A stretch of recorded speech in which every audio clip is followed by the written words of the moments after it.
It's the Philadelphia Eagles versus the Dallas Cowboys. I don't think there's anything else that has to be said with what this game means every single year. This is it. Final episode, final preview, final predictions, final thoughts on what is always arguably one of the most important games on the Eagles' schedule every year. We're live in 30 seconds taking your thoughts and predictions on Eagles, Cowboys on Sunday Night Football. We'll be right back.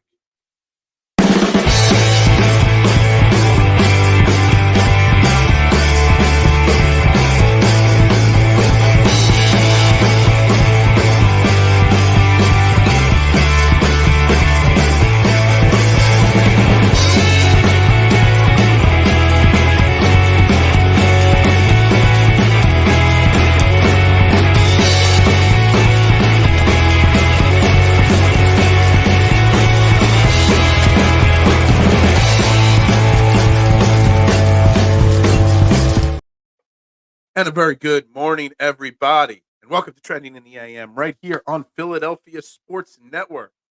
We're live, Facebook, YouTube, you know the drill. Hit that like, share, subscribe buttons wherever you're watching. It's free to do it, and it helps the show immensely grow on a daily basis. It helps the network grow on a daily basis as we're continuing to build something pretty special here at Philadelphia Sports Network on this YouTube page. Good morning, everybody. I am Phil Stiefel, your host. As always, at Beard and Knowledge on all social media platforms. You're more than welcome to give me a follow if you could find me on any platform. It would be under that handle. And good morning to everybody tuning in already this morning. Happy Dallas Birds Friday. Good morning, Peanut. How you doing today? Adam, good morning. How you doing? Let's beat Dallas. Eagles wreck. Man, Chatter, we've missed you this week. About time you're back in the conversation. Did you get locked up or something? See, you got your Dallas shirt on. Oh, my Oscar the Grouch. You're gonna call this is my favorite Christmas shirt here. The Bah Humbug Oscar the Grouch shirt. I'm glad you noticed, Adam. I appreciate it. Yeah. I think that's Dak Prescott hiding in the trash can right there. Yeah, that's right. That's right. I said it. I said it. Anyway, I want to go back to this. It's Happy Dallas Birds Friday. And yeah, we're going to talk all about this Eagles versus Dallas matchup today. But I'm going to keep putting this comment up here and put it up to start the show. Because I don't know if anybody else, real quick, before we get into the X's and O's, before we talk the injuries, I got to say something about this Eagles Birds versus Dallas Cowboys game. It just doesn't have. I mean, I'm sure Sunday night, 8:15, right before kickoff, I'm going to feel different. But because of the ass whooping we took to the 49ers and the amount of time we've talked about digesting what happened last week, I kind of feel like I've slacked this week and not brought enough Dallas hate week to the conversation.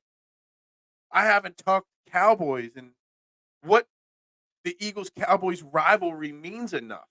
I don't know if anyone else feels that way, but I kind of feel like we've been talking too much about the coordinators, the bad play of one game, so much, my power rankings, that pissed everybody off because I left the Eagles one in it. We've spent so much time looking back that we haven't looked forward enough, and I kind of took some of the juice out of this week. There's two Eagles-Cowboys weeks a year. Unless we play in the playoffs, which has happened. I've been podcasting since April of 2020. This is one of the 2 weeks every year I look the most forward to. Eagles, Cowboys. Spend the whole week talking about it. But I kind of feel like I haven't. I kind of feel like we've spent too much time on the past and not enough time on Eagles, Dallas. And I don't know if I'm the only one thinking that, but that's the way I feel right now. I kind of feel like some of the juice has been sucked out of me, and I'm trying to find ways to re-hype up before Sunday. They send me on to give the business. I don't know what that means. I could not believe when I checked the score. Yep, the Eagles did lose, man. Chatter. We're not going back to that 49ers game much today.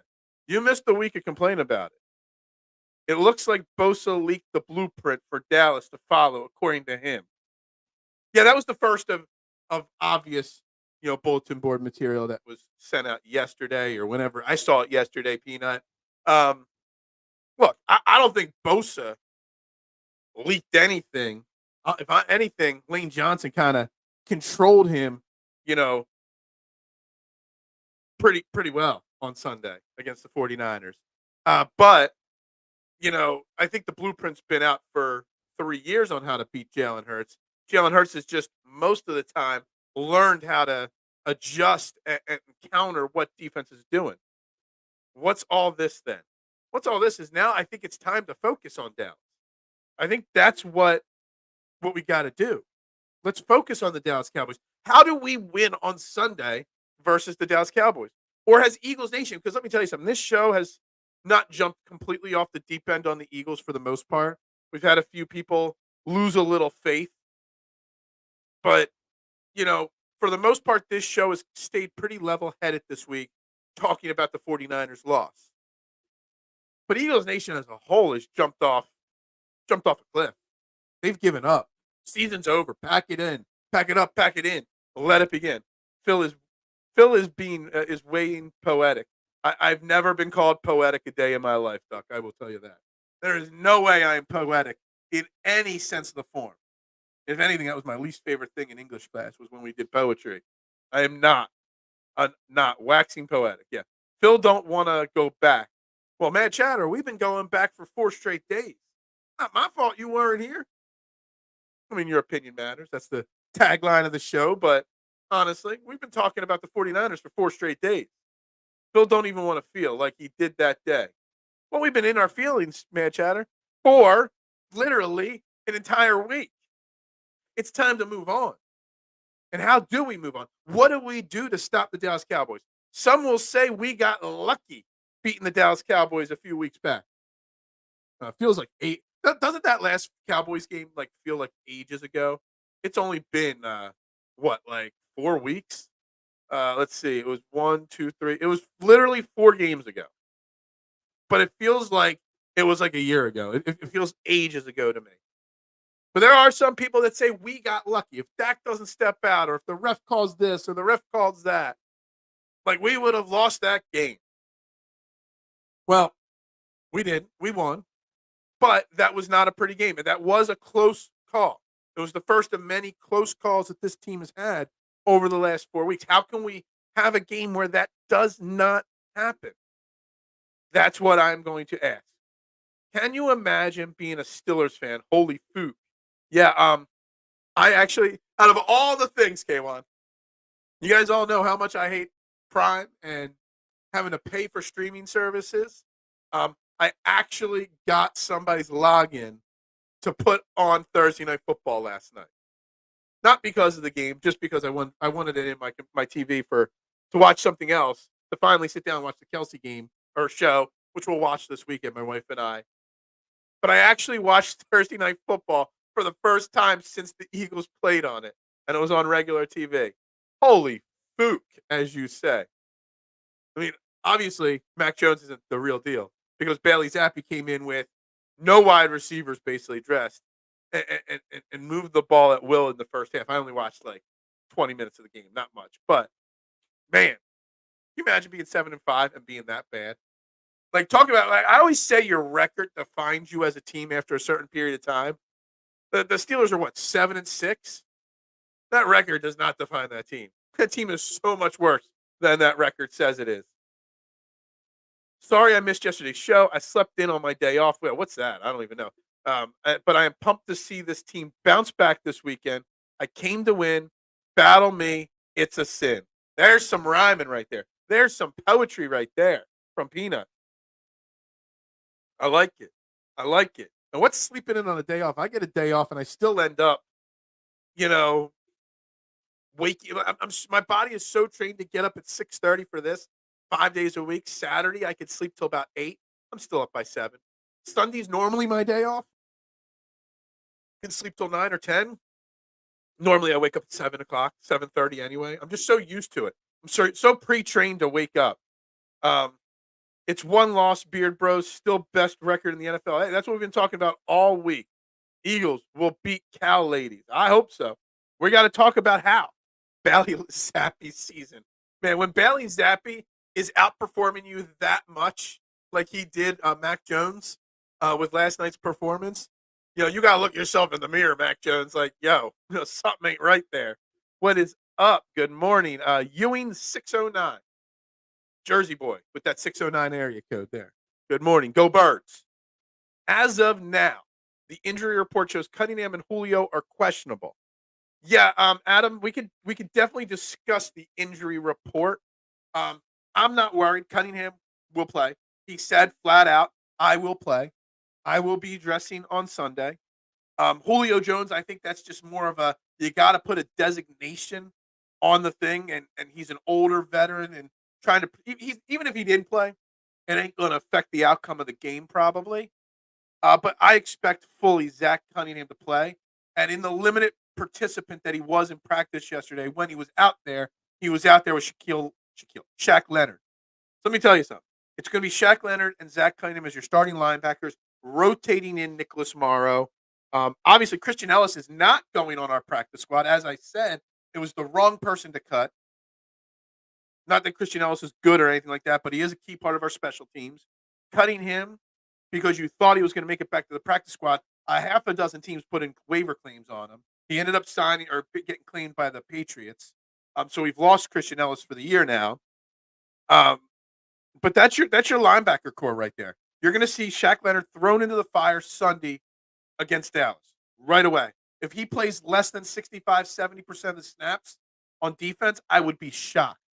I would put him probably in that 75, 80% range. Cunningham will get eased back in because you don't want to re-injure the hammy, and you're going to see Morrow kind of rotating in with Cunningham, but that's about it. We need to actually play our best in all three phases of football. That's how we win. We get our crap together as a team. And I think that's something interesting because Corey Nido, writer for Philadelphia Sports Network, phillysportsnetwork.com, did a piece yesterday on the chat on the website about how everybody keeps talking about how we haven't played a complete game yet.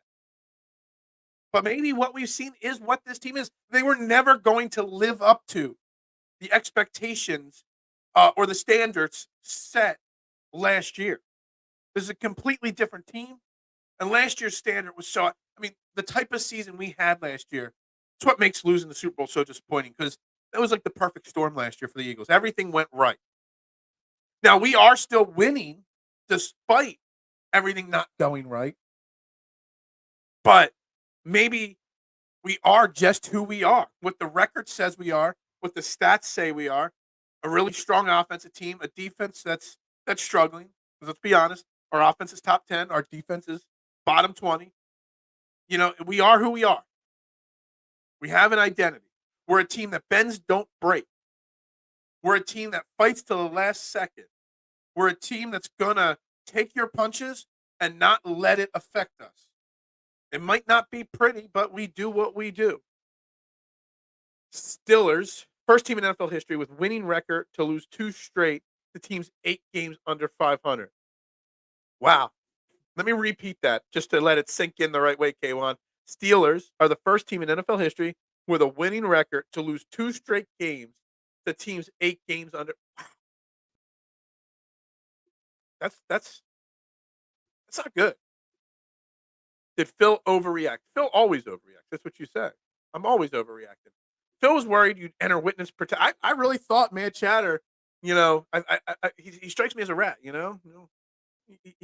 gave up the boss, and he's gone.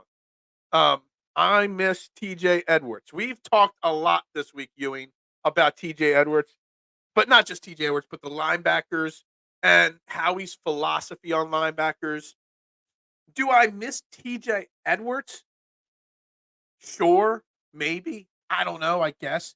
But what I miss is having a value, like a decent linebacker. Last year, TJ Edwards and Kazir White were a decent duo. This year, we've had a lot of moving parts, a lot of injuries. We've spent half the amount of money than we should have probably on the position. TJ Edwards and Kazir White signed for a combined $12 million this year.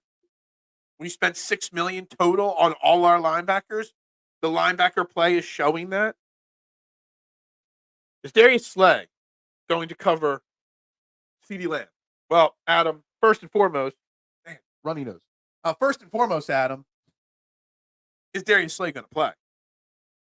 This week, Darius Slay popped up on the injury report Wednesday. He wasn't even at practice. Yesterday, he did not practice.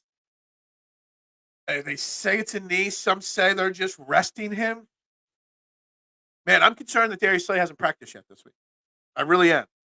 And you need Darius Slay out there. Now, this is going to be, will he cover Ceedee Lamb or will they rotate? That is the big question of the day. Ceedee Lamb, last time we faced the Dallas Cowboys, and I had the box score up, and I don't know what I did with it. Let me go back and pull up the box score. Ceedee Lamb had a game against us when we played a month back. Sorry, wrong game. That's the game right there. Box score. Ceedee Lamb went off for 11 catches and 191 yards. He had 16 targets. He did not find the end zone, but he had almost 200 yards. Now, the Eagles' defense has been, philosophy-wise, Slay stays on his side, Bradbury stays on his side, and the slot just gets eaten a lot. Ceedee Lamb did a lot of his damage the last game in the slot. And we obviously know we didn't have anybody play in the slot of any ilk. And at some point, they might have made some adjustments late in the game. Darius Slay, for as much crap as he gets, is having a solid year this year. He might not be all-pro elite Darius Slay, but he's still a very good cornerback. Darius Slay needs to be on Ceedee Lamb in the slot, on the right, on the left, wherever. If he's in the backfield, let Slay line up at linebacker. I don't care. Ceedee Lamb needs to be draped all over by Darius Slay all game long. You can't go out there with Braden Robbie and Eli Ricks and Kellen Ringo and Kevin Byard and Nicholas Morrow. We've seen linebackers cover wide receivers in the past. We can't have that this week against Dallas. We do that, he's going to put up 200 yards again. Let me tell you something. You kept him shut out of the end zone last time. You're not going to do it again if you play defense against him the way you did last game.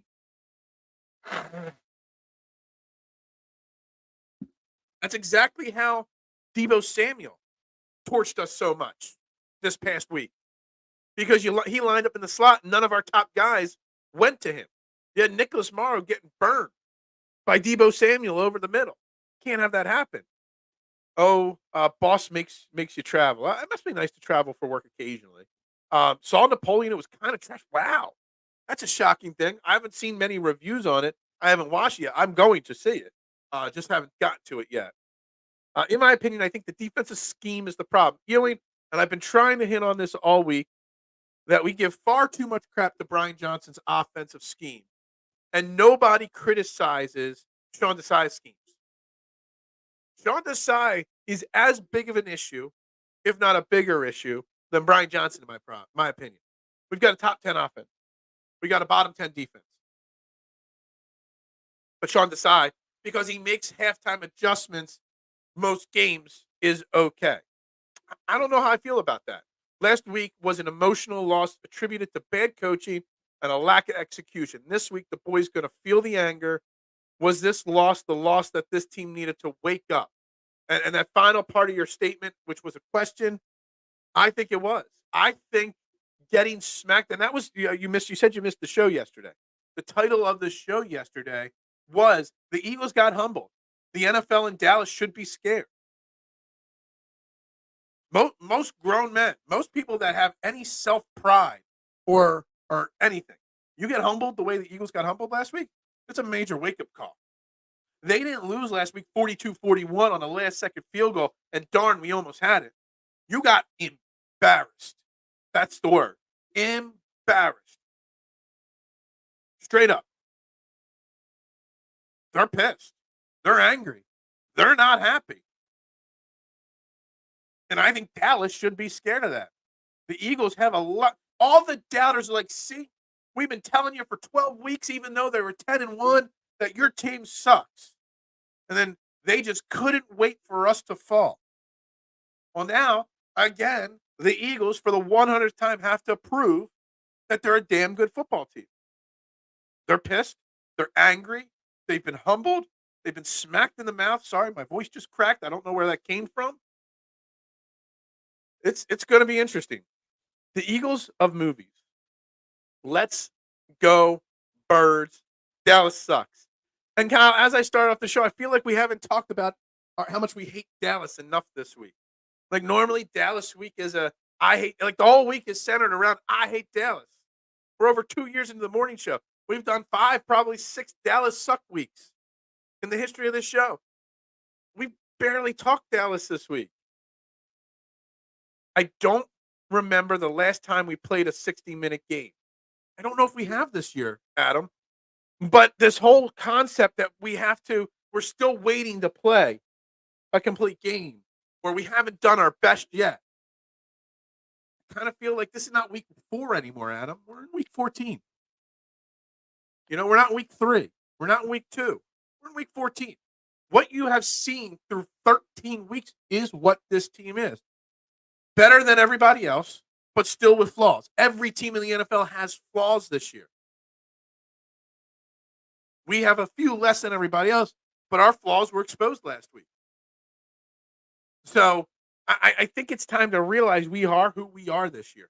I told Phil you didn't squeal. I don't know. I think he's a rat.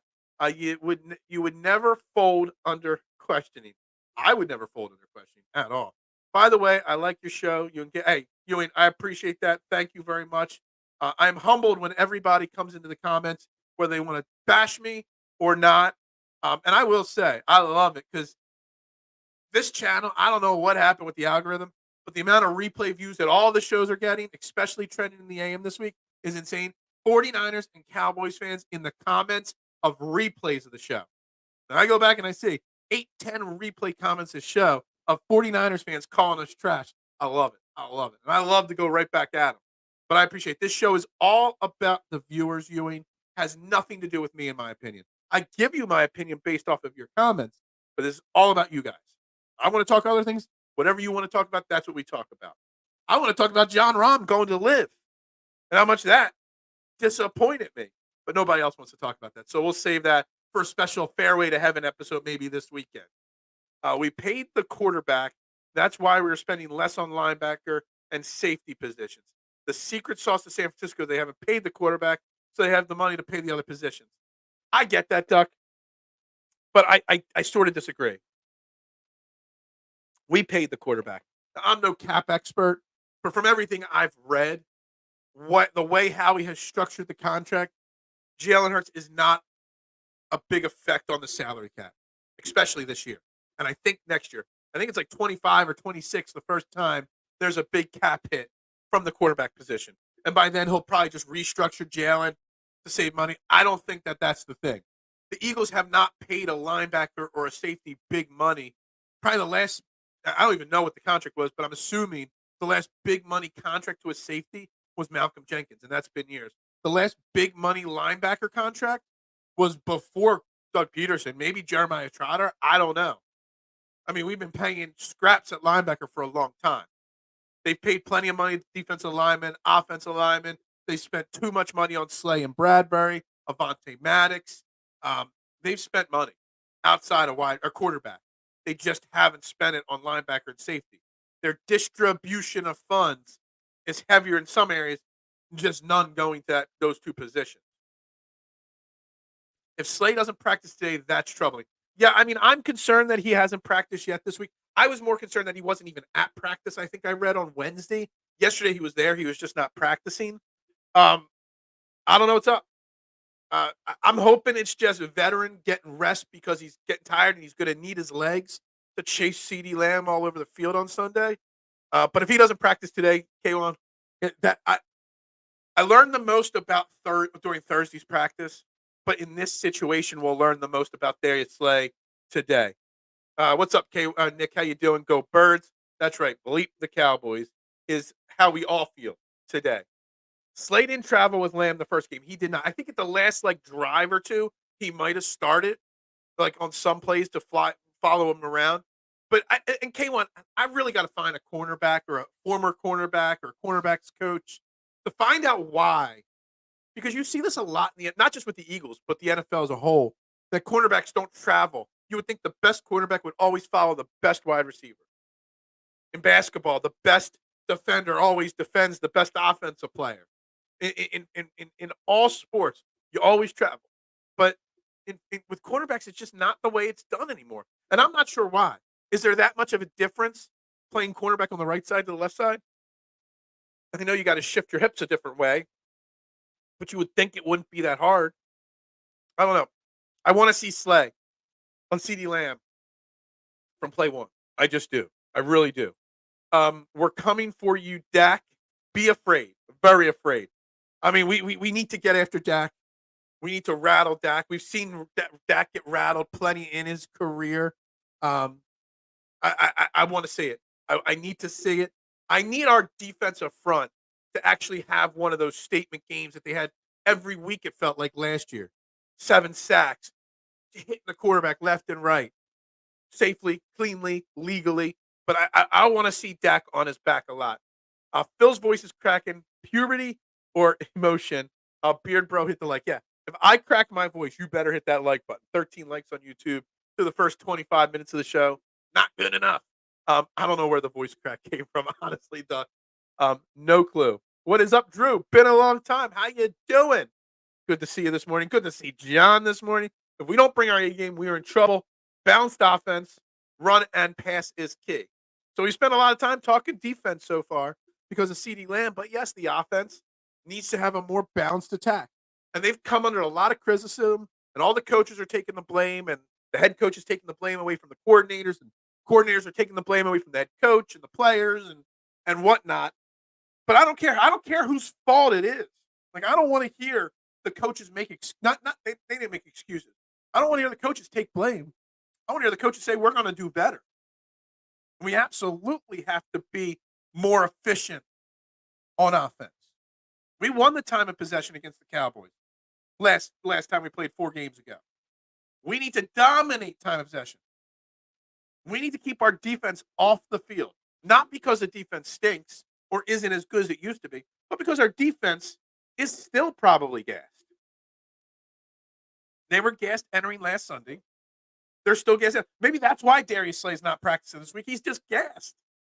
The dude's gassed. The defense is gassed. We need a balanced offense that moves the ball. We need those. Weeks ago, we had multiple 17 and 18 play drives. We need that. We need ball dominant drives to keep the defense off the field. Scott, what's up, my man? I can't wait to watch the Niners' 2 sons fight it out this week. 49ers' 2 sons fight it out this week? I don't even, maybe that's going over my head, Scott Broyles. I'm not sure. I'm missing something in that comment there. Mac, what's up, my man? If Slay isn't in for the game, would you think Bradbury should be Ceedee's shadow, considering he was shut down corner last game?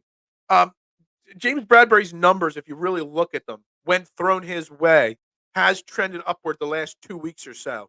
A lot of our exposure that we've gotten done or been done have been over the middle, which is safeties, slots, and linebacker. So yeah, I would love to see James Bradbury shout. Ceedee Lamb better have James Bradbury or Darius Slay or hell both on him every single play. There's no reason that one of those 2 guys aren't on him always. I mean, you look at the Cowboys team. You've got to stop offensively. Dak Prescott, obviously. Tony Pollard's having a good year, but he's not elite or anything like that. Do you think the Cowboys miss having Ezekiel Elliott guy? I don't know. But you got to stop Ceedee Lamb and Jake Ferguson. Brandon Cooks is cooked for the most part. Michael Gallup is nothing. Turpin, I mean, yeah, sure, whatever. You got to stop Ceedee Lamb and Jake Ferguson. That's it. You stop those 2 guys. How do you do it? You get one of your top cornerbacks on their top wide receiver, and you hope to God Shaq Leonard or Kevin Byard can stop Jake Ferguson. That's how you win this game. That is the only way you win this game. Rom should have bolted after getting screwed at the Memorial. Yeah, man. The whole John Rahm to live thing, K1, has really got my mind in a pickle, man. I ain't gonna lie. I'm a huge John Rahm fan. My fantasy golf and betting golf philosophy is bet and play John Rahm. and the winner every week, and you're going to make a lot of money. And I've made a lot of money with that philosophy. Now I can't bet and play John Rahm anymore because I don't do live stuff. One of my favorite golfers wears he's like me. He wears his emotions on his sleeve. He never hides his emotion. But the fact that he clearly, blatantly said, I am perfectly happy. Money is not important to me. I love the PGA Tour. The PGA Tour, I owe everything to. And then, boom, gone. It's so frustrating. It really is, man. And I plan on me and Jason, my golf pot, we said once it became official too late last night to set up a last second show. At some point this weekend, we're going to do a show uh, on PSN and on Point Heaven, just talking about John Rahm because it frustrates me, man. It really does. Davon says 27-10 Eagles, man. I love the confidence, Davon. I don't think the Eagles are going to win that handily. This is going to be a high scoring game. This is going to be a close game. I've got my 5 scores written down here. 3 have Eagles wins on them. 2 of them have Cowboys wins. I'll give it out at the end. I think I know which way I'm leaning, but you guys can convince me otherwise. Have I seen any update on the Ndamukong Suh rumors? No. Since, 2 days ago, came out that he will probably sign with a contender. I have no idea who it is. The Eagles are probably one of the favorites to do it. But he's going to be like Shaq Leonard. It'll be a Monday or a Tuesday signing next week, wherever he signs. At this point, it's too late in the week. So he will sign somewhere. Rumors are the Eagles are the lead, but we'll get there. We'll get there. We got a long comment on Facebook here from my man Ryan Swope. Let's see if we can get through this. Phil, it's every year. It's a linebacker problem. Edwards was good, but he was an undrafted guy that just had a good season. That's a fair point. They never have long-term plans and solutions at linebacker by drafting guys early. They don't value the position. It's always undrafted guys or special team guys. Basically, everything here is that Ryan wants more time and energy spent on linebackers from this team. But it's not their philosophy, and they've won a Super Bowl and made another in the last 7 years with this philosophy. So I get why they feel it's not necessary, but I think this year's showing that they need to pay attention, whether it's linebacker or safety. They need to pay attention to the middle of the defense a little bit more. I think we can all agree to that. Bayard will continue to haunt Dak. I hope so. I hope so. Cowgirls is getting Brandon Cooks involved more too. Don't sleep on him. I don't know if I would sleep on him or not. I'm just not as scared of him as I am of Ceedee Lamb. Ceedee Lamb is a game changer. Brandon Cooks is a guy that's taken a lot of hits. Particularly with the Slay and Lamb matchup. He is in the slot mostly. It is a different skill set in the slot. Drew, and I've heard people say that before, but why? I need to know the finer details on why playing in the slot is so much different than playing on the outside. Is it because there's more congestion when you're trying to backpedal? I don't know. The type of routes that are run, you got to tackle when you're in the slot too. And we know Slay and Bradbury don't like the tackle. I don't know. You would think that Darius Slay and how good he is would have no problem bouncing inside just to cover Darius Slay a little bit more often. The Eagles' biggest paid linebacker is Michael Hendricks, 4 years, $29 million from 15 to 18.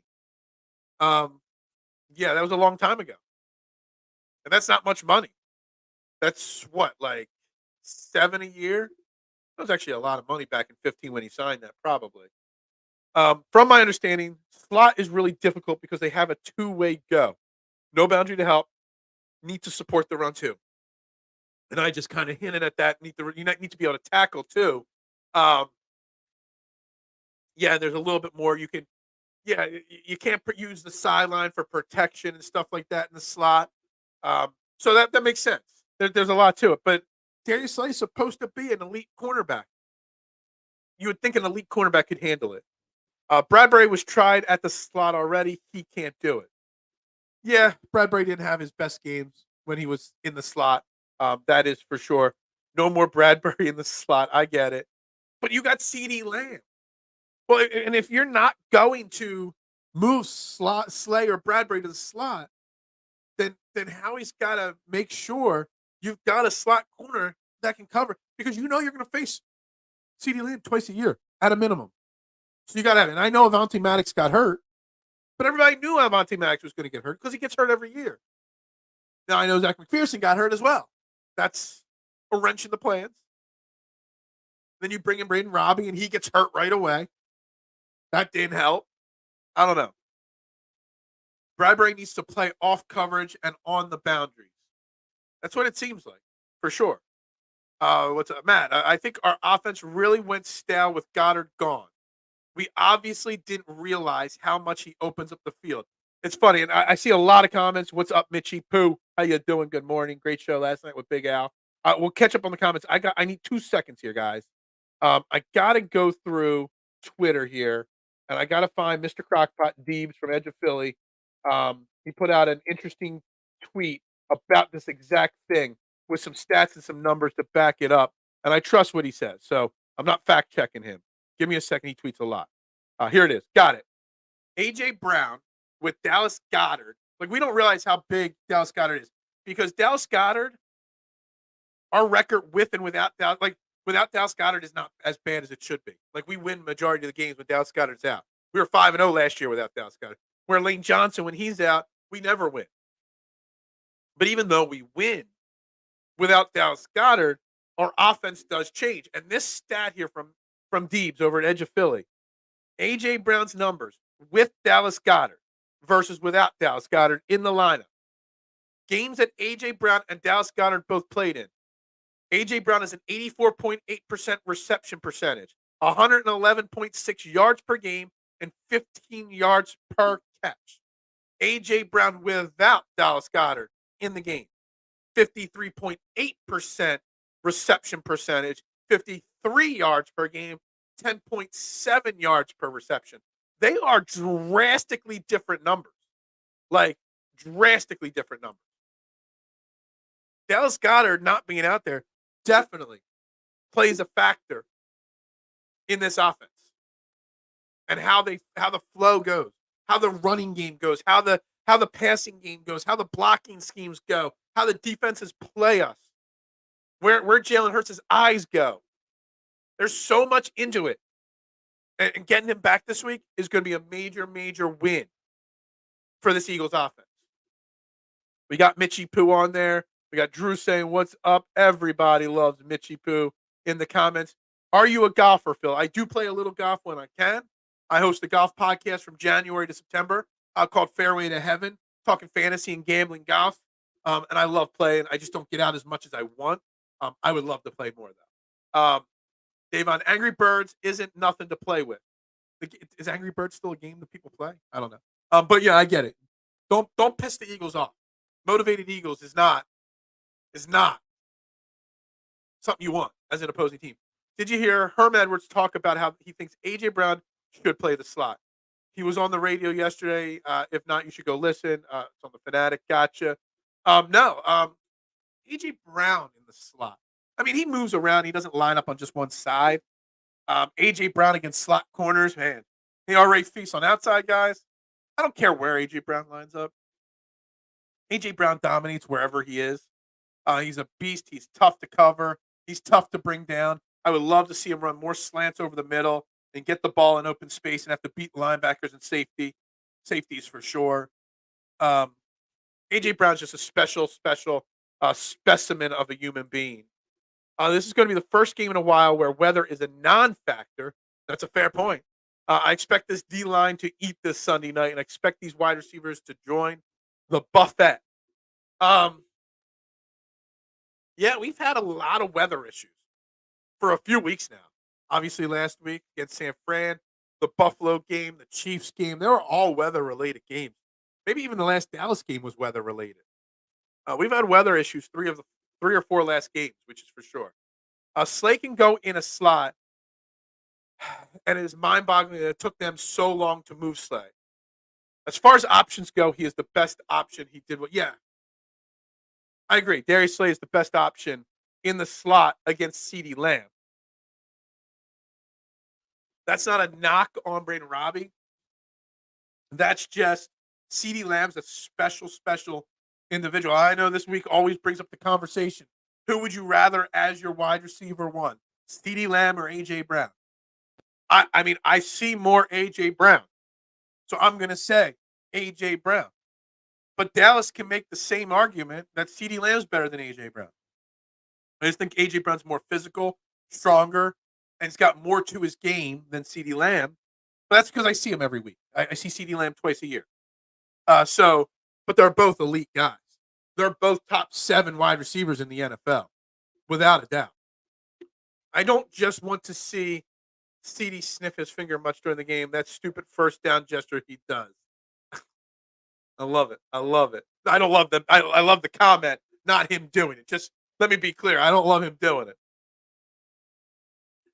Double up on Lamb Chop with Kevin Byard. Slay needs help. Phil, you and I have said Zach Ertz would help us. Eagles, I have not said they would help us. I don't think Zach Ertz, it wouldn't hurt us, but it won't help us either.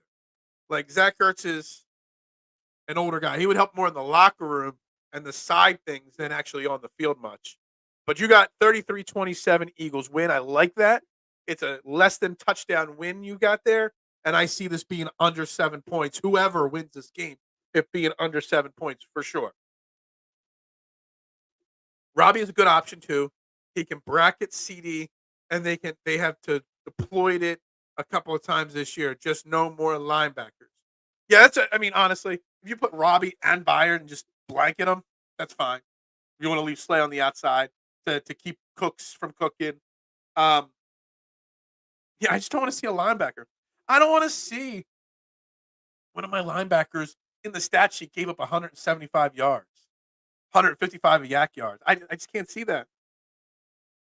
I mean, I don't want to see it. I can't see it. I'll gouge my eyes out if that's what I see. Peanut. Last week, the Niners basically dared Hurts to run the ball. Him being immobile was drastically affected the way this offense looks. We need a quarterback one to do what he does best in order to keep the defense shook. I actually thought when he did run last week, Peanut, he looked okay. I didn't think he was hobbling much. I don't think he was struggling to run the ball as much. It just wasn't part of the game plan, maybe. Maybe they were trying to protect him. Maybe he just wasn't feeling the pain. I didn't see the gimp. Sometimes you see after a run, short or long, you see a little gimp in his step. I just think that he was wasn't the way the game flow was going. I don't think the Niners wanted him to hurt us with the legs, so they kept that, out of the game. I hope you weren't leaning towards you want to see Marcus Mariota start like David Carr, but that's another whole topic that we've covered far too much this week too. Need to protect the ball better. 3 fumbles versus Dallas the first game. Luckily, didn't lose anything. Yeah, I would have to go game by game to look, but I kind of feel like the team has cleaned up the turnover problem. I don't think we've had many fumbles the last few weeks. I think Hurts has gone 2 weeks without an interception, or 2 of the last 3 weeks without an interception, something like that. I think the cleaning up of the football has gotten there. What I would rather see, or what I need to see more of, is the defense of the Eagles create more turnovers. We definitely don't create many turnovers as a defense. Whether it's strip sacks, whether it's fumbles, whether it's interceptions, we just don't. I would like you could see Dak Prescott making mistakes. He can do that. He's done it before. We need to be aggressive on Dak, force him to make the mistakes. The Cowboys are a ball hawking defense. You're going to turn the ball over against the Cowboys. Every team does. They're aggressive on routes. They jump routes. I'd like to see some more double moves from our wide receivers, because you can beat them with those double moves if you can protect Hurts and give them time. But I want to see, more so than us protect the ball, I want to see our defense force them not to protect the ball a little bit more. That is a key to the game for sure. Hurts is definitely not running full speed. Yeah, he might not be running full speed, but there's a difference between running full speed or not, but it's the post-run limp. Like in weeks prior, he would run for a first down, then you see him like limping a little, not limping, but gimping back to the huddle. I didn't see that against San Francisco. I saw him on a straight jog back to the huddle after his run. But the speed's out there. The confidence is definitely not there when he does have the opportunity to run. If the defensive line can get to the quarterback, it will help our secondary. Adam, you're preaching to the choir. I've been shouting this from the pulpit for 14 weeks. We don't wrap up the quarterback.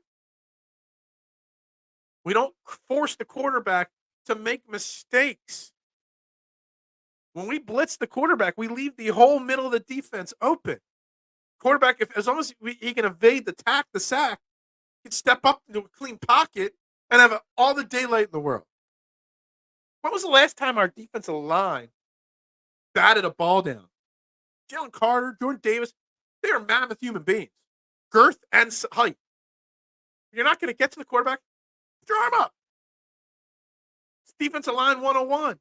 You can't make the tackle or sack, get your arm up.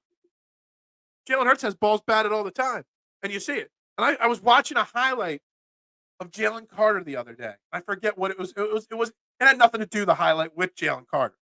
It was about it was something linebacker or cornerback related. But when they were replaying, it was probably Shane Half because I watch all 22 film breakdown, and he does a great job with it. Shane, if you're watching, cut the music. I don't need the background music. I know you ran a poll on it. No more background music in it.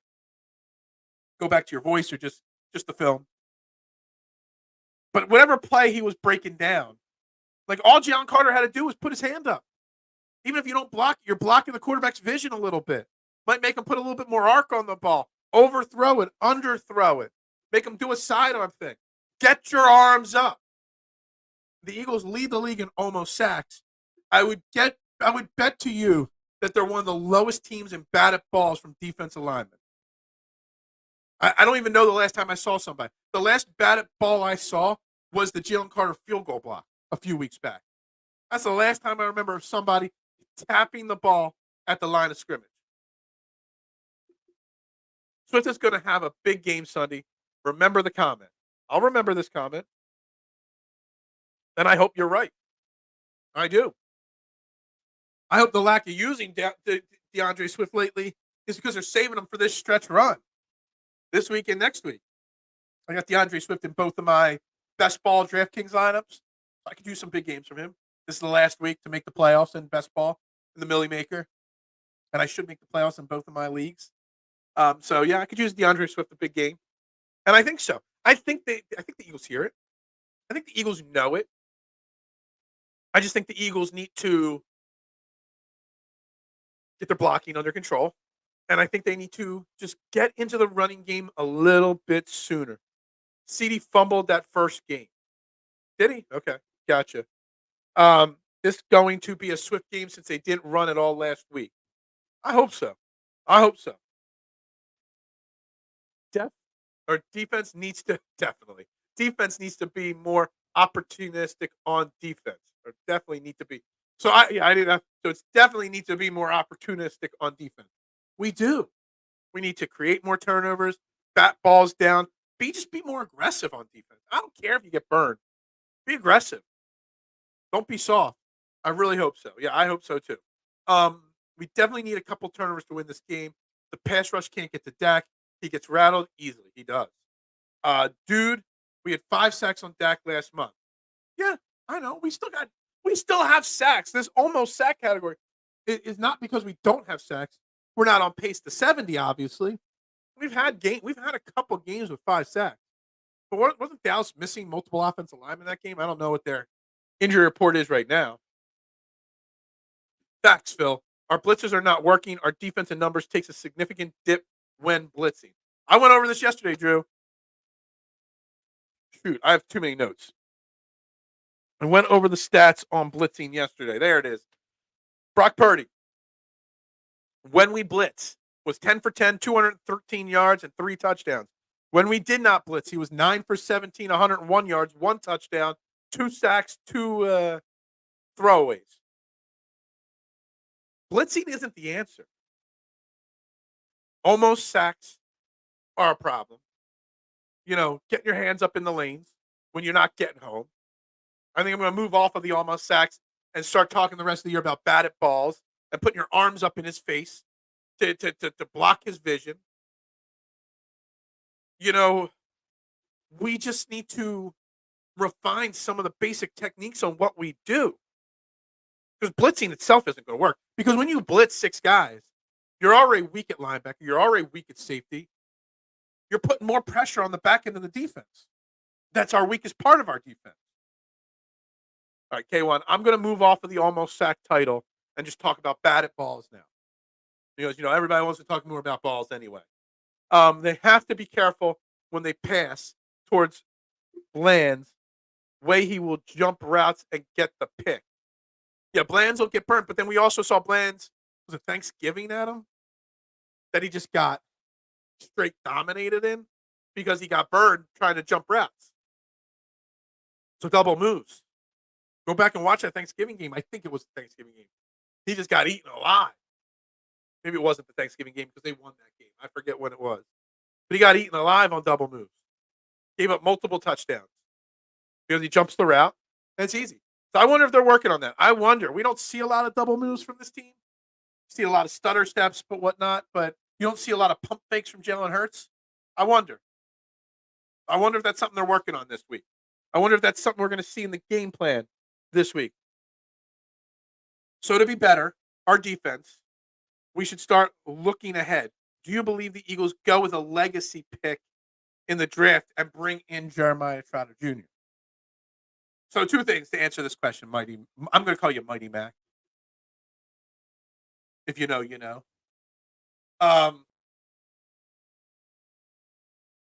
First and foremost, I don't know a lot about college football. I don't study the draft picks and the draft pick till like a week or 2 before. I don't watch a lot of college football. I hear the rumors that he's really good, blah, blah, blah. But I also hear rumors that he would be like a 3rd round pick for us. So if he's a 3rd round pick, is he really the answer? The Eagles are not going to draft a linebacker in the 1st round. They're just not. So I don't know. I don't know if he's good enough or not. A. B. I don't think that they would draft one higher than they drafted Nakobe Dean. And 3, Mighty Mac, I don't talk about the offseason until the offseason begins. That's a very firm rule of mine. We might dance around a couple topics about contract extensions and stuff like that, but I'll worry about building next year's team after this season's over. Right now, Jeremiah Trotter Jr. ain't going to help us this year. So right now, we should be talking about what the defensive scheme needs to be changed to mask our weakness at linebacker right now. And I said it briefly the other day that, there's going to be a lot of pressure for Shaq Leonard to succeed instantly. First game, right in it, being thrown to the fire. But we need him to. We need to throw him to the fire because we don't have any other option at this point. If you can make Dak uncomfortable, make off-platform throws, he will do dumb stuff. You do that by getting pressure on him. And if you can't wrap him up, get your hands up. We've seen him get balls batted for interceptions plenty of times in the past. Dak will make mistakes. You got it. I mean, I don't think anybody that's watched any football for any team doesn't realize that Dak makes mistakes. But you still got to execute on defense to make him. If you let him be comfortable in the pocket, there's a reason why Dak in the past has been considered an MVP candidate. Not this year per se. Well, maybe he is this year. I don't know. But there was one year before Dak got hurt one season that he was putting up 400 yards a game. He's comfortable. He's going to throw the ball. There's no doubt he can sling it. But you gotta get pressure on him. You got to get your hands up. You got to hit him a little bit, knock him down a little bit, rattle the cages, rattle the brain cells a little bit. Bland's can't cover the 50-50 ball. That was seen with him that was the Seattle game with DK Metcalf. Was it DK Metcalf that went up for like 6,000 yards in one game? What is more scarier than an angry Kelsey? A pissed off Jalen Hurts? A mad Jalen Carter? I mean, there's a lot of guys on this Eagles team you don't want to piss off. Not just because they're going to be remotivated, because they're nasty dudes. Yeah. I get it. Keep Dak contained with their rush lanes because Dak has escaped a bit last game. Yeah, I mean, Dak escaped and almost converted a 2-point conversion to win the football game, but he stepped out of bounds. He didn't execute well enough. But yeah, that's the thing. We get these almost sacks. And again, I'm trying to get off of the phrase almost sacks. And we get these almost sacks, but when we do it, it just opens up all this room for them to just, whoever it is, Brock Purdy, Dak Prescott. I mean, how many times did Josh Allen escape pressure? I mean, Josh Allen, I think, led the game in rushing yards against Buffalo a few weeks back because we wouldn't finish the sack or the pressure. We didn't keep him contained. Plenty of room to run wild. I played against Trotter Jr. in high school. Really humble guy. He has greatness ahead of him. Well, hey, that's pretty damn cool that you played against a Trotter. That tells me that Trotter Senior might have been at some of those games. Maybe that would be cool. Maybe that was too far. Maybe no, he would have been. Yeah, that's pretty cool. I just don't know. It's not like I've watched Trotter games. I've seen a few clips on Twitter that people have shared, but I haven't seen him physically play a game. So I don't know. Matt, I think Shaq just needs to worry about the box and nothing else. Defense doesn't seem to communicate when it comes to releasing a wide receiver from the corner position to safety. So that seems why the wide receivers are getting open. And communication, Matt. Talked about communication since training camp. That communication was going to be an issue this year. And it still is. 14 weeks into the season, it's still being talked about. And it's why I firmly believe that Sean Desai needs to face more criticism. You would think he'd have all these kinks worked out. Brian Johnson, we have to always argue, is Brian Johnson to blame or Nick Sirianni, this and that? This is all Sean Desai. Sean Desai doesn't have the head coach, Lumen, telling him what to do on defense. This is Sean Desai, go do your thing. It was the same thing last year with Jonathan Gannon. It was a cumulative effort between Steichen and Nick Sirianni, but it was Jonathan Gannon's game. Sean Desai needs to face more criticism for the lack of communication, the fact that the communication issues are still a thing. Mad Jalen Carter. I mean, he is such a humble guy. Like when you listen to him talk about watching film and how much work he puts in. But man, I'm walking down the street, man, and I see Jalen Carter coming my way. I'm crossing the street. Or I'm carrying the bags for him. You know, if I saw what's the scene from Goodfellas? You know, when Henry Hill says, "Kids carried my mom's bags home out of respect." If I saw Jalen Carter's mom walking down the street, I'd carry his mom's bags just because of respect to Jalen Carter and fear of Jalen Carter. He's a scary man. The Marcus Hayes wrote an article, and I hate to crush on people, but man, his title was hard. His headline of his article was Jordan Davis and Jalen Carter hit the rookie wall last week. First of all, Jordan Davis isn't a rookie, Marcus. Second of all, the entire defense hit a wall because they played 95 snaps the week before in an overtime game against Buffalo and then faced a 49ers team coming on or an extended break. It was an awful I wouldn't even click on the article to read it. It was just an awful headline. Awful headline. And that segues into Dallas is coming off a 10-day break too. It is a cool story from Jason Williams there. Yeah, it just depends. Like if he's so great and everybody says we should be drafting him, like why do I see a lot of mocks having him going in like the range of like 70 to 80th pick of the draft? You know, early middle of the third round. Like I don't get that. Flip Dak in the air again, make another meme. Yeah, that would be nice. Shaq Leonard is from South Carolina. My grandparents are from South Carolina. That state breeds some tough son of guns. Sure. I hope Shaq's tough. I hope he's ready. Eagles fans need him to be ready. The Eagles defense needs him to be ready, without a doubt. I went to Northeast High School. We lost to St. Joe's Prep every year in the city championship. Marvis Harrison did us bad too. Man, I wish, I went to a small, tiny high school, Devon Prep out on the main line. We didn't have a football team. They still don't. But when I went there, Devon was so small. We had soccer basically in the fall. We had a few sports, be it basketball, obviously, and baseball, and that was it. And we were bad back in the '90s at Devon in all sports. Since then, Devon's become a pretty darn good baseball program, and I think they've added lacrosse. Maybe I know they added a golf team, um, but we were definitely not a sports juggernaut back then. So it would have been cool to go to one of those big schools that had a big football program for sure. I played against Kareem McKenzie in high school. He was the only offensive lineman I couldn't destroy in high school. Well, I'll say my claim to fame was in college. I went to Drexel in Philly my freshman year. Ended up transferring out, didn't like it there. That's another whole subject. But I got to play a pickup game of basketball at Drexel in their gym and play defense against Malik Rose, future NBA first round draft pick, Malik Rose. Future, I think he had like a 15-year career in the NBA, Malik Rose. And when we were playing a pickup game, he was in the game. It was after he had already finished playing his Drexel career. I think he was just finishing up his senior year. It was right before he went into the draft. And I went and tried to D him up. And he's a monster, and I'm 6'2", 220. And he looked at me like, "You really going to try to play defense?" And I'm like, "Sure, why not?"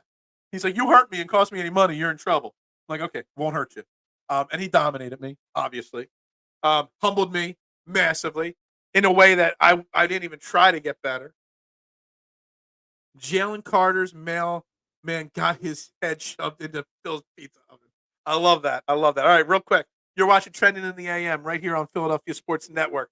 We're live on Facebook and YouTube, and it would greatly mean a great deal to me if you hit that like button, that share button, that follow, subscribe button, wherever you're watching. We have 16 likes on YouTube. We got 5 on Facebook right now. Likes and shares and subscribes and clicks and anything, comments, all that stuff. Everything you click, it helps the algorithm. It helps the show grow. Had a monster week this week on views and growth this week, and I greatly appreciate it. I can't do it without you guys doing that, so help me out there. Back to the comments, though. I'm curious on the effect of missing Denard Wilson. There's definitely some issue, scheme, or situationally there. Some technique issue in the back end. Yes, hard reset. Even had him getting in on the hard reset comments. I got it. I was a minute late. Good morning, Eric. My main Phil and the incomparable Core 12. That's right. Just in time for the hard read. Yeah, he comes in right at the moment there. He knows he's coming in for the final 30. I'll just set this right here then. Yeah, exactly. Every day. I make $500 a day thanks to Eric. Eric donates $500 a day to me. I wish. Eric's going to hit the Powerball one day and then actually do a $500 super chat for me. Real quick, before we get back to this Eagles game and how I feel, we do it every single week on the show on Friday. I run down the entire slate of games and just make some quick random predictions. Just give quick thoughts. I don't even know. I haven't even looked at what the games are this week. So let me go quick to ESPN.com here. First 1 o'clock game, Buccaneers at Falcons. Falcons are 2.5-point favorites. Both teams are still in it. Both teams could win their division still. I'm going to go Falcons at home, minus 2.5. Next 1 o'clock game, we got the Lions going to the Bears. Lions are only 3-point favorites. That's a trap right there, man. That's such a trap. But I can't say the Lions. I can't say the Lions are going to lose that game, so I got to go Lions will beat the Bears. Colts at Bengals. Bengals are 2-point favorites over the Colts, despite is Joe Burrow not playing still? I would think. I'm going to go Colts win this game, +2. But if Joe Burrow's playing, I don't hold that against me. Jaguars at Browns. Browns are 3-point favorites. Two teams still fight. Man, I'm going to go Jags win that too over the Browns, +2.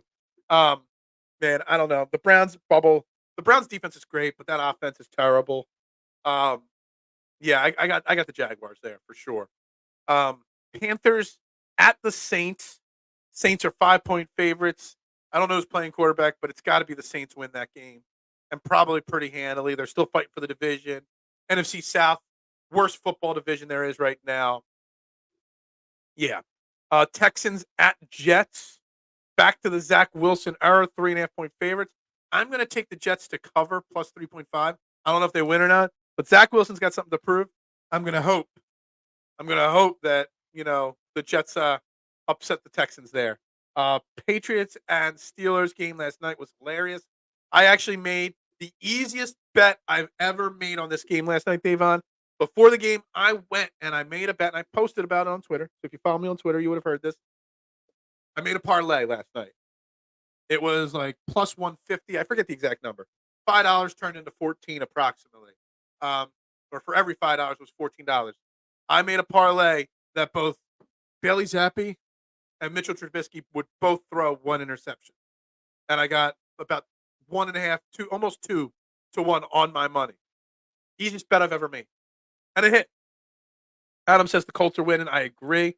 Burrow's on IR, so then I definitely can't pick the Bengals. Gardner Minshew, man, he's winning games right now with Indy. He is.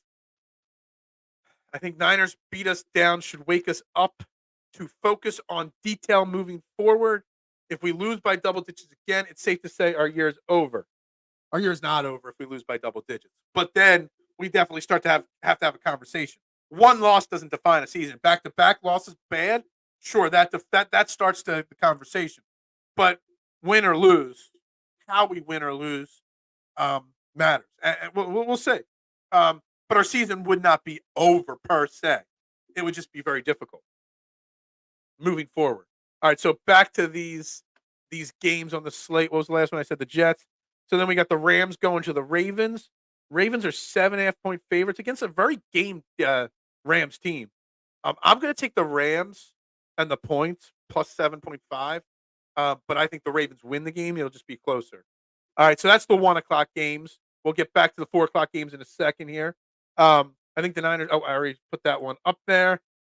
John, that was a comedy of errors. Yes, it was funny. It was all right. Low key crazy that we struggle in the red zone sometimes. Run the ball and use the quarterback sneak. Every first down is a 1st and 8 for the Eagles. Basically, yeah. And that brings up another thing. We talked about it earlier in the week. We haven't talked about it today. Another huge key to victory against the Cowboys. Can we please get off the field as a defense on 3rd down? We are the worst 3rd down team defensively in the league. We need to get off the field. Joe Burrow is out for the year. I thought so. I wasn't positive. I didn't want to say it. Because if I said Joe Burrow was out for the year, then he wasn't. You guys would say, oh, you're wrong. I say, I don't know, and I'm still wrong. Either way. If we lose by double digits, we'd be 10-3. Exactly. Still tied for the best record in the NFL, most likely. If you're catching Urinating Trees YouTube on last night's game, you'll laugh your arse off. Yeah, I did not. So sorry. So season's over. Yeah, 10-3 means the season's over. For sure. All right, 4 o'clock games this week. First 4 o'clock game. We got the Vikings traveling to Vegas, baby, to face the Las Vegas Raiders, who are surprisingly 5-7 somehow. I'm not sure how. The Josh Dobbs bubble may have burst. I'm going to take the Raiders plus 3. I think they win this game, actually, and get to 6-7. It doesn't mean anything for them, but I think it does. I think that's how it goes. Then we got the Seahawks going to San Fran. San Francisco is an 11-point favorite. Are you kidding me? That is an easy Seattle plus 11 right there. I don't know if they win or not. I think the 49ers can have a letdown. I really, truly do. They had the Eagles game circled. They were so focused on it. They probably partied it up, popping champagne because they won the Super Bowl last Sunday at 4 o'clock. I think the 49ers have a letdown. Seattle plus 11 is an easy bet, in my opinion. Seattle's a good team, not great. Division rival. They kept it close against San Fran earlier in the year. Seattle might win that game. I'm not saying they'll win that, but they are without a doubt covering that 11 points. That is my easiest pick, right, of the week. Adam, I agree with you. There's a very, very strong chance that Seattle wins on Sunday. I'm always open for those letdown games. Bills at Chiefs. Chiefs are 1-point favorites. Chiefs aren't playing great ball. The Bills have been average. I'm going to take the Chiefs -1. But that's a game that I might tease that line up.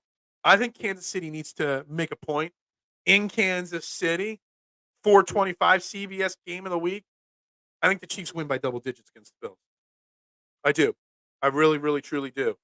Then you got the final 4 o'clock game, Broncos at Chargers. Chargers are 2.5-point favorites. Another tough division game. The line's small, which I like. Ah, man, that's a tough one. I don't buy the Chargers, but I don't buy the Broncos either. Can I call it a tie? I don't know. Since it's only 2.5 points, I'll take the Chargers in the 2.5 points. But I'm not comfortable in picking that, and I will not bet that Chargers Broncos game at all. I got my tinfoil hat on. Steelers lose could symbolize a Ravens loss. I'm just saying they do. I could see the entire AFC North losing this week. Steelers already lost. There's a lot of games that they could lose this week. The Browns are going to lose. The Bengals are going to lose. The Ravens game, they might not cover, but they might lose. I don't know. Man, crazy, crazy. What if Sirianni's purposely making Brian Johnson call bad plays so their teams don't take all the... I mean, mister, I know you're being sarcastic there. But it would shock me if someone would actually believe that you said this and said it was a fact. Man, it's not happening. It's not it. But, man, that's a hilarious theory right there. Adam says the Bills are upsetting the Chiefs this week. I say the Chiefs win by double digits, but I can also see the Bills winning that game. They need to make a statement, the Chiefs, but the Bills do too, I guess. I guess the Bills are still in it for the division and the wild card. That's the thing with this week. There's literally, last week the games were all dog trash. There's a lot of good matchups with a lot of playoff implications on the line this week. The 1 seat's on the line with Eagles-Dallas. Or the potential for the 1 seat on the line, Eagles-Dallas.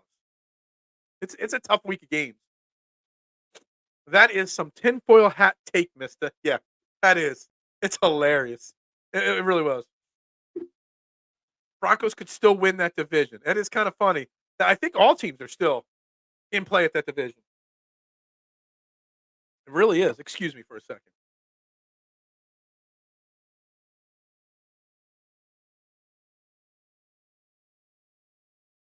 Oh, man. I had it muted that time. That's how bad that one was. Missed it. I don't think so. I don't think Nick has a choice either.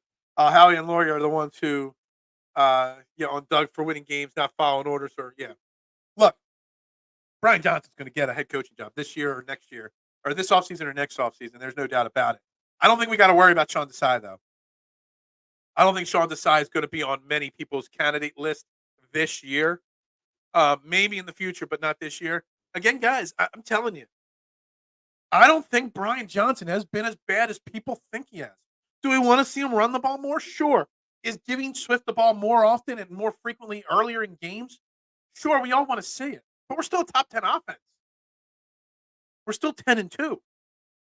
Sean Desai's defense, we're 10-2 with like last year, we all crushed Jonathan Gannon regularly. And rightfully so, to an extent. But we had a top 10 defense last year. We have a top. We don't even have a top 20 defense this year, and everybody gives Sean Desai this pass because he makes halftime adjustments. Guys, he has to be so bad in the first half to make those adjustments in the second half. I'm not sure why Sean Desai does not get criticized enough. He's gotten criticized this week a little bit because of how bad we looked against the 49ers. But he's been bad all year. I put so much that this season is not as aesthetically pleasing as last year, not because of Brian Johnson, because of Sean Desai. I'm telling you, more people got to see that Sean Desai think about it. When he was the defense coordinator in 2021 for the Bears, that Bears team was a train wreck all around. But that defense was not good. It was bad. And I think, what's his name? Roquan Quinn, whatever his name is that we had last year, had like 18 sacks that year. And they still were awful. I am always going to be more concerned this year with our defense than our offense. Without a doubt. Brian Johnson's gone. I've already convinced myself, whether it's this offseason or next season, we get 1 or 2 years of Brian Johnson. Brian Johnson was on the back end of the list last year before he was even an offensive coordinator. I don't know if he got any interviews last year, but he was definitely talked about last year. And that is why they promoted him to offensive coordinator, because he would have gotten it somewhere else. I'm I'm fine with Brian Johnson moving on because I know he's going to. I've come to understand that. As crazy as this world's been the past few years, that's a conservative take. Yeah, no. You're right, Phil. A little hard on Brian Johnson. It isn't that simple. I think Brian Johnson has done a damn good job. Let's look at it another way. Brian Johnson gets criticized a lot for this offense. We do realize 4 of the last 5 weeks we have faced top 10 defenses. 3 of the last 5 weeks we've faced top 5 defenses. Somewhere back here in the notes, I forget. Whenever I did this, I take way too many notes, man. I don't even know where it is. There it is. When we faced Dallas, Dallas was at the time the 3rd best defense in football. We have faced some elite defenses, and we were still winning games. We were still putting up points. We were still moving the ball. Maybe not the way we want to see it. Maybe not effective all game long. But, man, let's give credit where credit's due. Brian Johnson right now has been a better offensive coordinator than Sean Desai has been defensive coordinator. And people don't believe it. People don't understand it. People don't see it. The only things the hiring teams are going to be looking at is BJ's. They're going to be looking at BJ's. That's kind of dirty. And Eagles' record and how the offensive numbers resemble last year.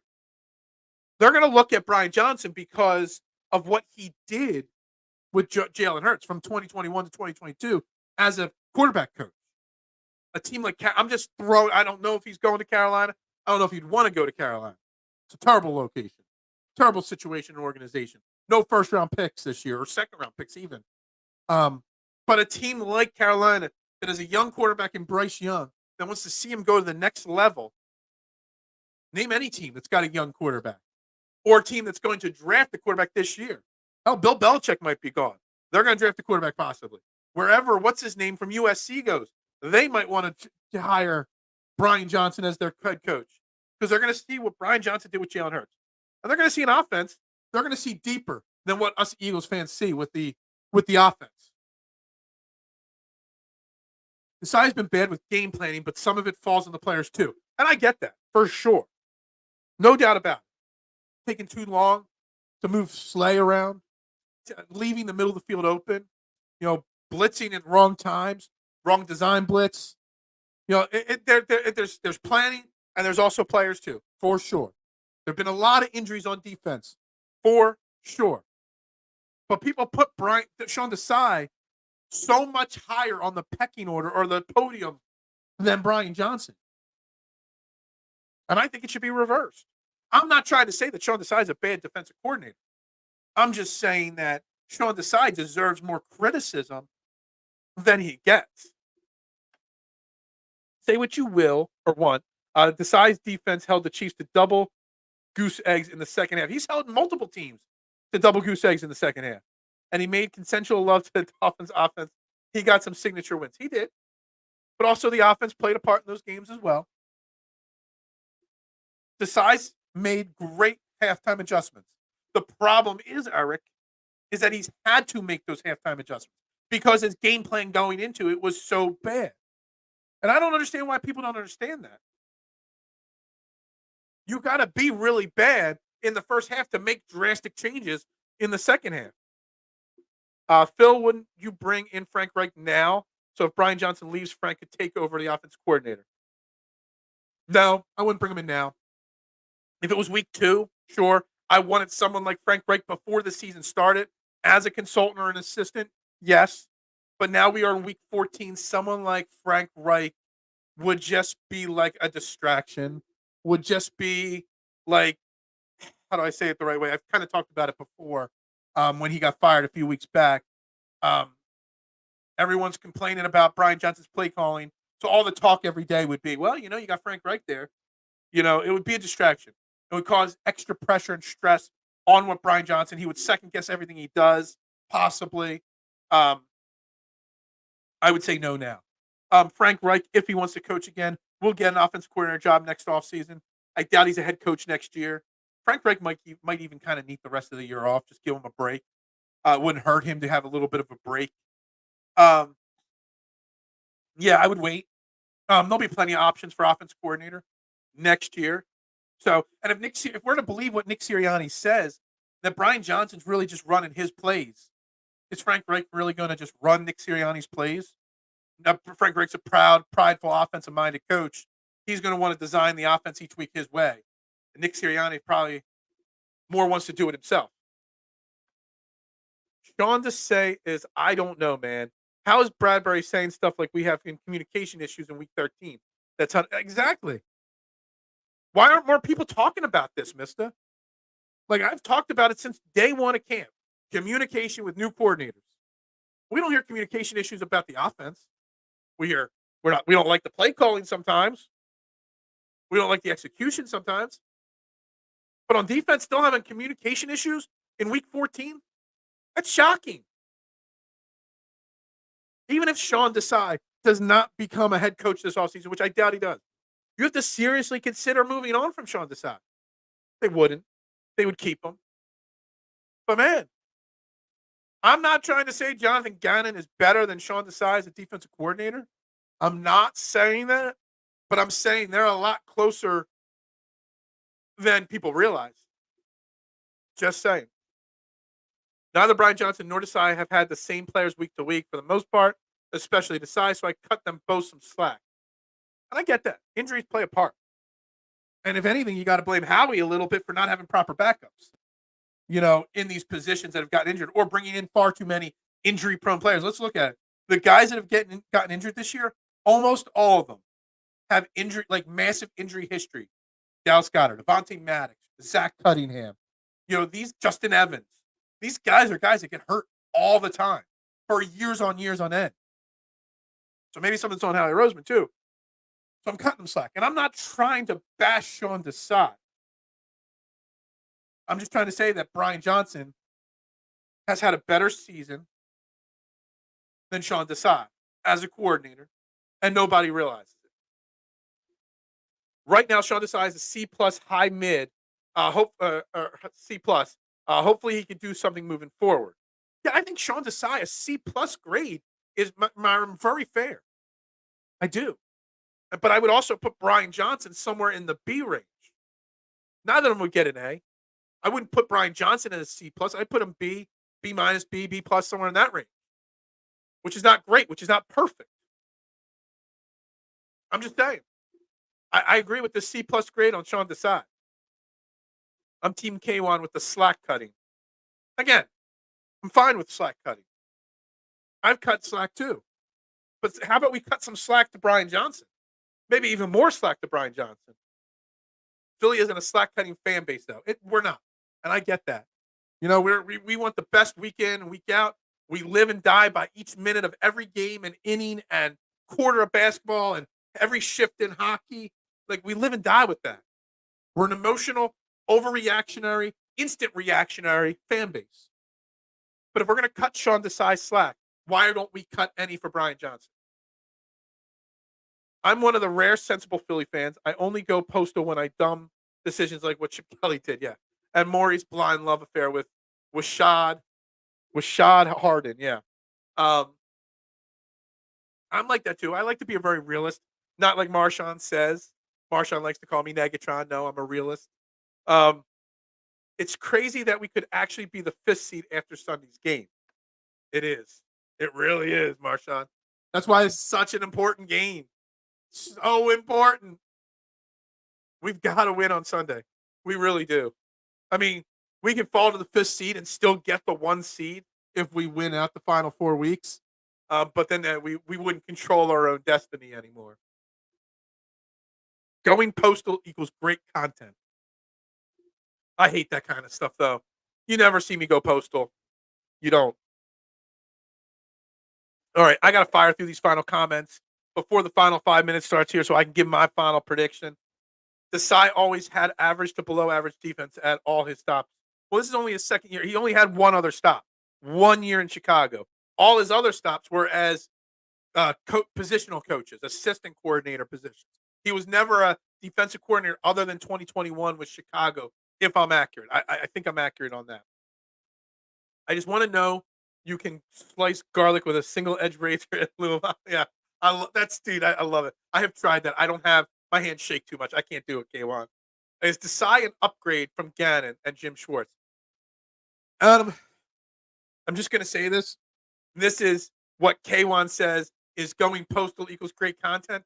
This is a hot take that Sean Desai is not an upgrade from Jonathan Gannon and Jim Schwartz. He's not. Maybe he's on par, but he is not an upgrade. Yeah, I probably would have went viral if someone recorded my reaction to DJX getting cut. Yeah. Man, I wish I was doing content back then. I was like Michael Douglas in Falling Down. Ain't no cutting slack. We trying to win a Super Bowl. Exactly. We won a Super Bowl. Good morning, Zeke. How you doing? Let's go. Can't wait. Redeem ourselves. No doubt. Most analysts are calling us frauds. Hungry dogs, man. Robbie's contribution so far is a forced fumble. He was beat bad, hard, and yeah, absolutely. That drop in Arrowhead, yeah. Desai versus Billy Davis, yeah. All right, we're caught up on comments. So I've thought long and hard about how I was going to predict this Eagles game. Hold on. What's crazy is the more focus on the possibility of losing instead of the hype for us possible sweep. That's such a fair comment too. We're so focused on the negativity instead of the positivity. Thought long and hard about this, okay? And I did write 5 instead of 4 scores down because I'm teetering on whether this is a win or not. We are the underdog, and rightfully so. Bookies know what they're doing. I wrote down 5 scores. The 2 Dallas winning scores I had were Dallas winning 38-31 or 31-27. That's how I'm picking an Eagles win. Don't worry. I just want to throw that out there. But it just proves that I have very close. The other scores I got 27-24. I got 35-31, both Eagles wins. I also have a 41-31 Eagles blowout, 10-point blowout. I don't see that being the case. I am going to settle it all week long. I wrote this score. This score I wrote down literally day 1 this week on Monday. And my eyes have kept going back to this score nonstop this week as the answer. I see a hard-fought game. No team ever going up more than 7 points. Back and forth. This is not a game where someone's going to score 14 points in the fourth quarter to make it look close.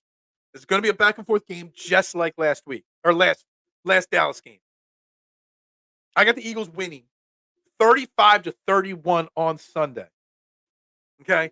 Maybe it takes a last-second field goal from Jake Elliott to boost it up or some kind of special play on defense. Somebody on defense is going to have to step up. For 35-31 to happen, we need to run the ball more, sure. We need to force Dak into mistakes, sure. We need to do this. We need to do that. Everything we've talked about today and all week, we need to do. Everything we did bad against the 49ers, we've got to do better. But for this to happen, there is going to have to be a big turnover at some point in the game that kind of pulls some of the momentum or some of the energy out of the Cowboys, that gets the Cowboys to doubt themselves. 35-31. And it's going to come because Darius Slay, big play Slay, is going to be the one that makes that big play at the big moment. Darius Slay loves that big play Slay nickname and moniker. Don't call me Darius Slay. That's how I see it happening. And you let Jennifer Slay know. I'm calling it. Mrs. Slay, your boy, big play. Is going to make the big play this week against Dallas. And that is how we're going to win 35-31. We are going to see a hard-fought, stressful, can't go to bed early. That is how this game's going to play out. Welcome to Negadelphia. That was from before. Yeah, I got that. The Eagles know what's on the line. That's a key part right there. I think the entire team will be fired up, back to bully mode. Time for the O-line to remind the league who's top dog. All that could be true, but Dallas is still a really good team. So even if we play a perfect game, Dallas is still going to be in this the whole game. All I know, this team needs this win on Sunday. I don't care how, what, just get the win. I get that. 32-28 from Adam. I like that too. That's fair. K1 loves my prediction. I like that. I'm glad you love my prediction. Makes me happy on the inside. I see Carter diving through the center lanes and getting a sack on Dak and giving him Eagles PSD. It could be. Go Birds. I hope so. Agreed. It will go to the wire for sure. Someone's going to have the ball with 2 minutes left in this game with a chance to win it, whether it's the Eagles or the Cowboys. In my mind, there is no doubt that it goes down to the wire.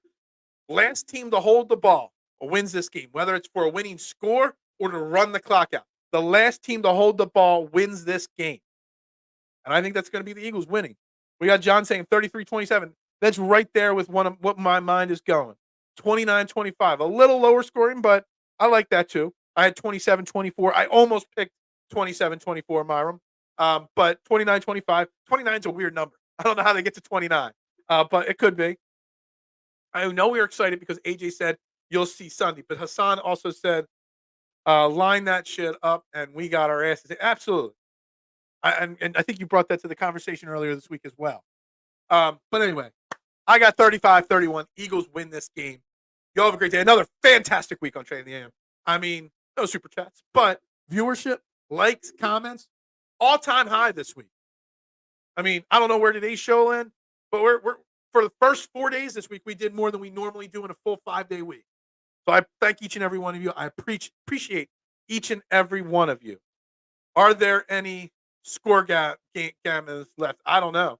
There are, but I don't know what they are. Man, your memory is nuts. 31-26. I can see that. Phil, have a great weekend. Hey, you all have a great weekend as well. I love you all. 44-6, Marshawn. You're nuts. You're nuts, Marshawn, thinking of 44-6. Insanity. That's the bold take. Great week. We are trending upwards. Go Birds. The Eagles are going to trend upwards this week. Trending in the AM, trending upwards. We are only like 3 weeks left of the year. Man. I'm loco, essay. Yeah. Zeke saying 30-21. I can see it. I did put one, maybe 41-31 down. Gotta go. Get the papers. Yeah. Gotcha. I got you. Anyway, wrapping this up, guys. Trending in the AM right here on Philadelphia Sports Network. 21 likes on YouTube, 6 on Facebook. Pound that like button, that share button, that subscribe button. Turn the notifications on. We'll be back live Monday morning, hopefully with a Victory Monday show. And if not, there might be some hard conversation to be had, but I am confident that we are going to be having a Victory Monday show on Monday. Go Birds. Beat Dallas. Let's go. We'll see you tomorrow or Monday, guys. Go Birds.